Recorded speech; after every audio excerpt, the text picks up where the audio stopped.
ये बड़ी दिलचस्प दास्तान है। सितंबर में हमारी क्लासेस शुरू हुई। नवंबर में मैं थोड़ा सा फारिग हो गया काम असाइनमेंट्स और इनसे, और एक तरह के एग्ज़ाम्स भी हमारे समझे कि मिड टर्म हो गए थे, बाकी जो है वो जनवरी में होने थे। तो नवंबर में मैं कोई दोस्त मिला, बहुत दूर के रिश्तेदार थे हमारे जर्मनी में, तो मैं उनके तरफ गया घूमने। कोई टिकट बुक कराई थी मेरी फैमिली ने पाकिस्तान से स्वीडन। फ़र्स्ट टाइम मेरी वाइफ आ रही थी बच्चों के साथ, और तुर्की में मेरा भांजा रहता है। तो तुर्की में उनका कोई स्टे था, कोई आधा घंटा, 1 घंटा, 2 घंटा इस तरह का स्टे था। तो मैं क्योंकि फ़ारिग था, जर्मनी में था, मुझे 2 दिन हो चुके थे वहाँ पे, तो मैंने सोचा क्यों ना मैं तुर्की भी घूमाऊँ और फैमिली भी जो है वो वैसे भी तुर्की से उसका स्टे है वो आ जाएगी। तो तुर्की में गया। मैंने प्लानिंग की कि मैं तुर्की जाता हूँ 1-2 दिन पहले, भांजे के पास रहूँगा भी, इस्तांबुल भी देख लूँगा, और उसका शहर अलग है, वहाँ भी चला जाऊँगा।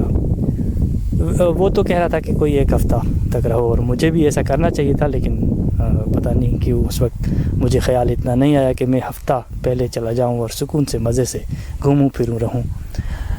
तो ये हुआ कि मैंने टिकट वापसी की जो रिटर्न की वो ऐसी की कि जिस जहाज़ में वो आने थे, जिस फ़्लाइट में मेरी फैमिली स्वीडन तक आनी थी, तुर्की से जिस जहाज़ में उनको चेंज करना था, उसी जहाज़ में की वेबसाइट खोली मैंने, वो सीट देखी जो उनके बराबर की। उन्होंने मुझे बता रखा था कि ये टिकट है, इसकी ये सीट्स हैं, तो उनकी बराबर की सीट्स जो है उनमें से एक सीट मैंने बुक कर ली। तो ये बहुत अच्छा हो गया। फिर मैं वापस स्वीडन गया, फिर स्वीडन से कोपेनहेगन गया, कोपेनहेगन से फ़्लाइट ली मैंने तुर्की। और 2 दिन पहले जब मेरी फैमिली को तुर्की आना था, तो भांजे के पास पहुंचा, एक और शहर है वहाँ पे। फिर वो दूसरे दिन मुझे इस्तांबुल ले गया, वहाँ हमने अच्छी तरह घूमा फिरा। दूसरा दिन भी हो गया, जो है उनके आने का वक्त हो गया। तो फिर हम एयरपोर्ट पहुँचे, क्योंकि जब कनेक्टिंग फ़्लाइट्स होती है तो वो बाहर नहीं निकलने दिया जा सकता फैमिली कोई किसी भी पैसेंजर को। तो मैं फिर उनके जो वहाँ जैसे ही पहुँचने वाले थे, तो उस वक्त मेरा भांजा जो है एयरपोर्ट पहुँचे तुर्की की, इस्तांबुल की। और फिर वहाँ पे मैं अंदर गया, क्योंकि मेरी भी फ़्लाइट थी। तो फिर मैं, काफ़ी बड़ा उनका अंदर एयरपोर्ट है, काफ़ी देर तक उनको ढूंढा, वो मिल गए, क्योंकि राब्ता भी था फ़ोन पे।